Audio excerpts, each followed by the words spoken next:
ummanni wallagga ummata Oromooti.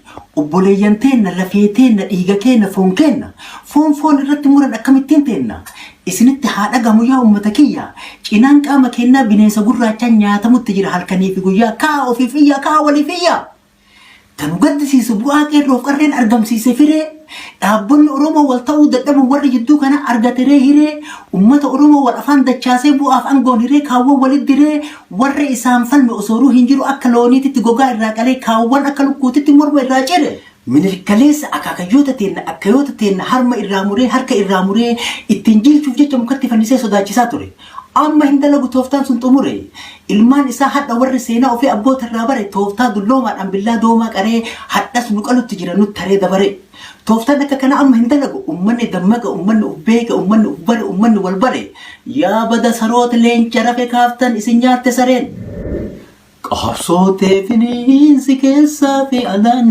qabsootee finiinsi keessaa fi alaan xiqqaa fi guddaan dhiiraa fi dhalaan xiqqaa fi guddaan dhiiraa fi dhalaan akka kenniisa tuuchi gurmuukee akka galaanaa yaa'ii ol jala tokkummaan furtuu balbalaa saba gurmaa'ee qabsaa'ee duwwaa banatee gala tokkummaan furtuu balbalaa saba gurmaa'ee qabsaa'ee duwwaa banatee gala qabsootee finiinsi keessaa fi alaan qabsootee finiinsi keessaa fi alaan xiqqaa fi guddaan dhiiraa fi dhalaan xiqqaa fi guddaan dhiiraa fi dhalaan akka kenniisa tuuchi gurmuukee akka galaanaa yaa'ii wal jala tokkummaan furtuu balbalaa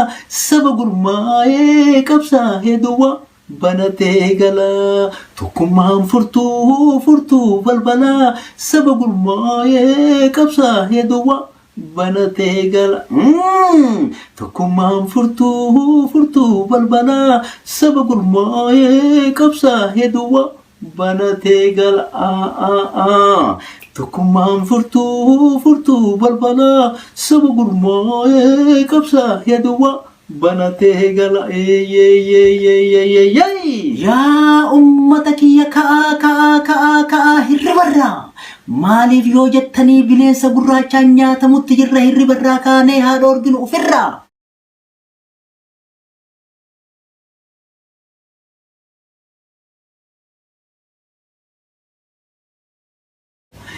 qeerramtiin ilmoo leencaa ilfuun koo hin dadhabde qeerramtiin ilmoo leencaa ilfuun koo hin dadhabde takkattiin akka kumaa takaleessa wayyaanee koronchoo jala qabde leenci gaaraa bookkisu zarihuun hin dadhabe tokkochi akka kumaa kakaleessa wayyaanee mogolee jala qabe bade ani bade saba sagalee qabu hadha sagalee dhabe bade ani bade saba diina cabsutu hadha yartuudhaan cabee nama birmatuuf dhabe kale harbeetee na fuuldura siititti ilmarraa ajjeesaa reeffadha teessisaa nurraa boochisanii hadhas ilmaan isii mormarraa muranii mukatti fannisaa akka cubbootitti gabaa keessaan deemaa ittiin dhiichisanii namni coraa qabu cora nurrifata maal taane Oromoo haga kana hunda maaf walii rifachuu dadhabne maal nu tuysisanii dhuma jalii calankoo harka muraan nole harma muraan nole warri waakkatu kale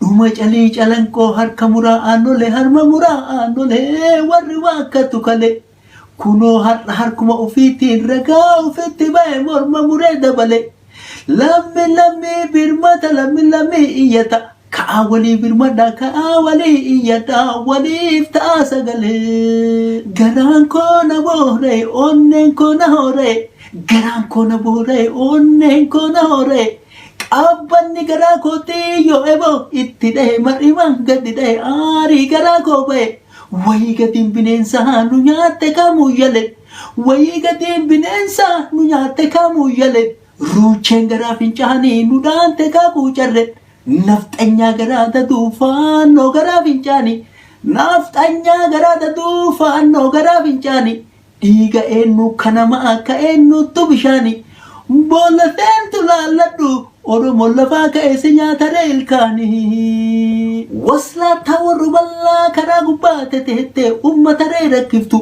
Waslaataa warra bal'aa karaa gubbaa teteettee uummataree rakkiftu. Hattuu gabaa garaachaa hoolaa namaa harkiftu. Ilmoo hoolaa seete moo ilma namaa gorraatee kamuu kattee fanniftu. Aoo Oromoo seente haga guyyaa qiyaamaatti Oromoon sin lakkiftu. Du'a eenyu kanamaa du'a eenyu ka horii. Du'a eenyu kanamaa du'a eenyu ka horii. Hadha ajjeefteen dhugaa boru hin duuta tarii. Hadha galteen dhugumaa boru hin galtu barii. Dhagahiyyaa Oromoo bakka jirtuun ol ka'i keessaaf alaan wal ta'i. Dhagahiyyaa Oromoo bakka jirtuun ol ka'i keessaaf alaan wal ta'i. Nafxanyaa si bookiftu mata mataa fi dhahi. Faannoo sitti roorriftu lafa irraa haxaayi.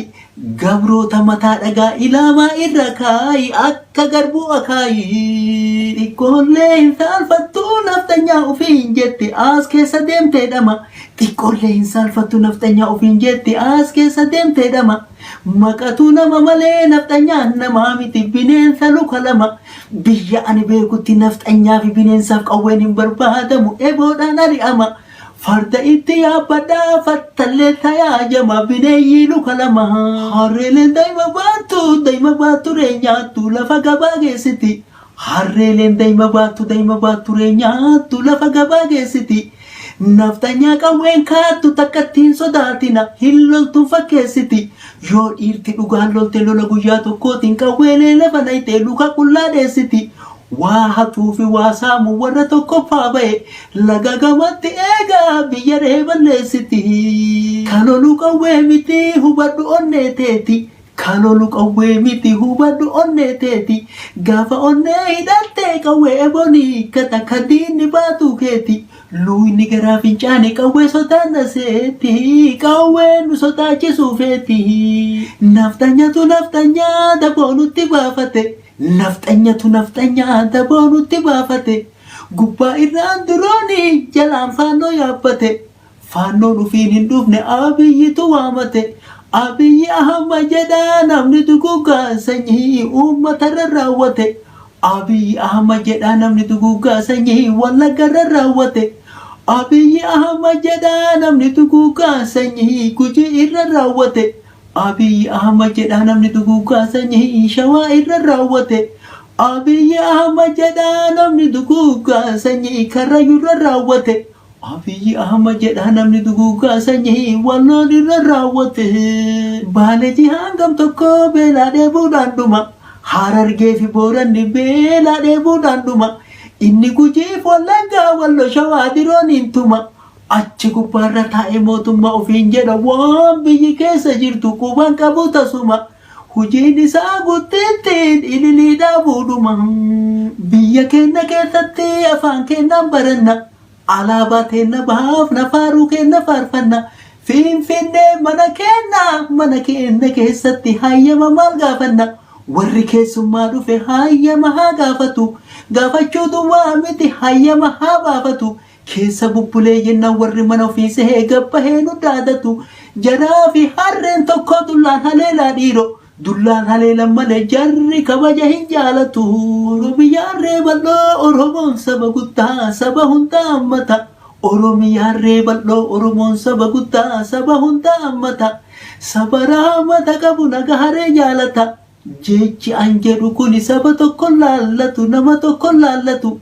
Nafxanyaa nama fitte faannoo nama duguugde lamii duwwaa laallata. Sababa taafee jaraa saba nagayaan tuqin kasi keessa jiraatu Amaarallee haa taatu. Dhagahiyyaa Oromoo. Sababa taafee jaraa saba nagayaan tuqin kasi keessa jiraatu Amaarallee haa taatu. Kaati dhiisuun qabne nafxanyaa si basaasu isa diinaa si laatuuf faannoo dhufee si nyaatu. Dhaabatatti haa goytu dhaabaa girgiddaa dhiisa. Jaran wal ta'uu didee bara dhufaa fi dabraa hinjifannoo arganne nu harkaa bulchisiisa yartuu nu fichisiisa. Silaa dhumaatii dhumne ofirraa lolaa dhumna lolaa kaa gaddiciisa.